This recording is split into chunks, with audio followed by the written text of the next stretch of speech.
I'm Nick Brokenshire. I'm a writer, artist, predominantly working with IDW on their Star Wars Adventures comics. So I write and draw Star Wars Adventures, as well as other little things that haven't been announced yet, currently, that I can't say anything about, but that are brilliant, probably. I'd been working in comics for a few years. I actually came into comics quite late. I had a different career before and then decided I wanted to be a comic artist. So about 5 years into my career, I was approached by an editor called Denton Tipton at IDW because everyone, basically, the people that get to know me realize that I'm a Star Wars fanatic, and so slowly the word seemed to have seeped out. And so this editor said, "Hey, how'd you fancy doing some Star Wars comics for us?" And I fell off my chair and said, yes. So yeah, I was approached because of my outrageous fandom. So that's how I got into Star Wars Adventures. My favorite story, I think, is Dune by Frank Herbert. Either that or the Foundation series by Isaac Asimov, but probably Dune, because it feeds into Star Wars a lot in many ways, but it's just an extremely expansive and groundbreaking and hugely well thought out concept. The book itself, I've heard many people sort of describe it that you can't get past the first bit usually at first read. It takes a few kind of goes at attempting to get past the first little section. Once you're passed through that bit, it's amazing. So Dune, read it. Whose work do I most admire? Frank Herbert. I think probably in a practical way, George Lucas. Obviously, he's had the most impact, like real life impact on me.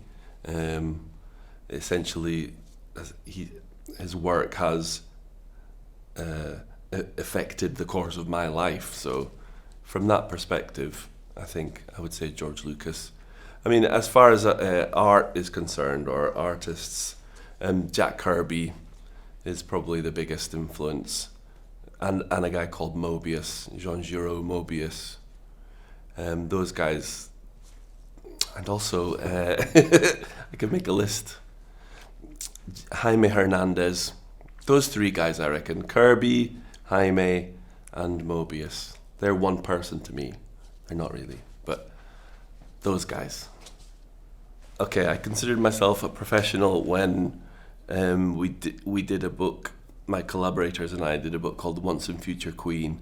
I'd worked in comics essentially for 5 years or so up to that point, four years, and then Dark Horse Comics commissioned us to do this series, and that's when I was like, okay, I think I'm actually a professional now because Dark Horse Comics is paying me checks. So even though I had already been receiving checks, but yeah, Once and Future Queen. Yeah, my process is I draw traditionally on paper, so pencil, then ink. Well, actually, no. Prior to that, I do layouts on a computer. So I use my Cintiq to do rough layouts, and then I print those out on blue line paper, and then on top of those I do pencils, and then on top of that I do inks with physical media. Then that gets scanned in, and I do colouring on the computer. So that's pretty much the way it is. If I'm on a mega time crunch, I'll do the whole process on the computer. But I like to do this hybrid thing. So traditional and computer-based stuff. I'm most proud of, the Star Wars work. There's one story, two stories. I was asked to write and draw basically the attack on Echo Base from Empire Strikes Back, but from Vader's perspective.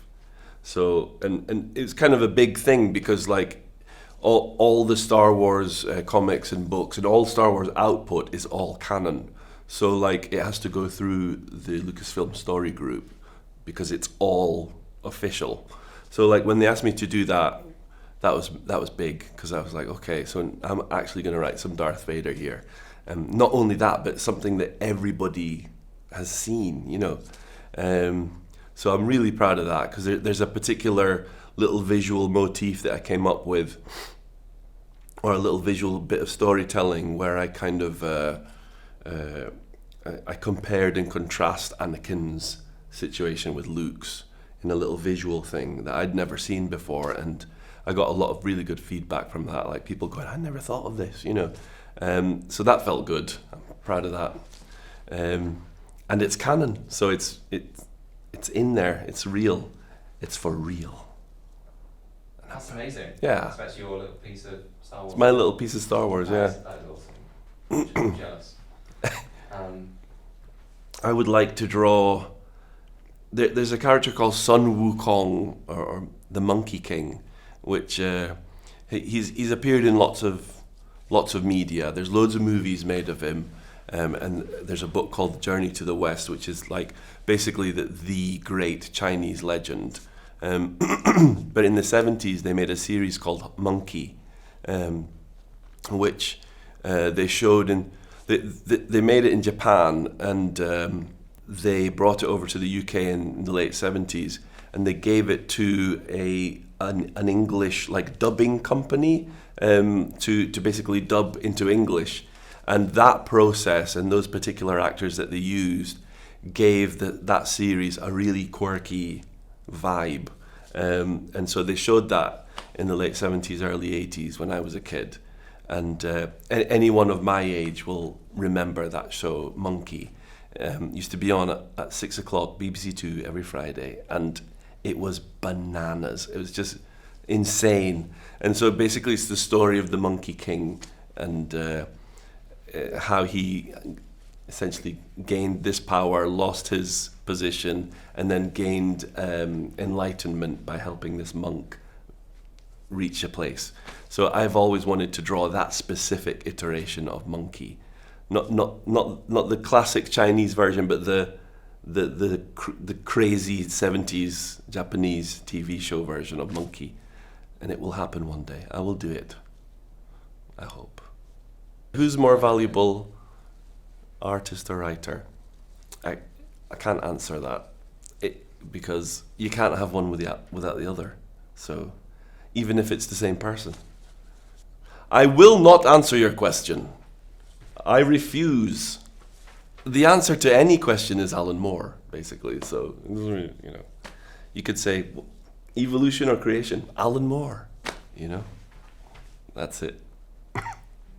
That doesn't make any sense. I'm so sorry. Marvel or DC? Oh boy. I'm actually a DC kid. Everybody loves Marvel. I love Marvel. But Batman and Superman and Wonder Woman were my jam when I was a kid. Yeah, especially Batman. And also like in 89, I wasn't a kid, but like in 89 we had that big Batman explosion which made everyone love Batman even more. So yeah, I am definitely a DC kid. But then also I love things like Fantastic Four and Silver Surfer, but they didn't have the impact that Batman had on me. So DC. Mm-hmm. Who would be my dream collaborator? Alan Moore, but that's never ever going to happen. So Alan Moore is the only answer. But that's like I don't think we'd mix very well, but I would love to do something with him. Maybe play some golf. I don't know.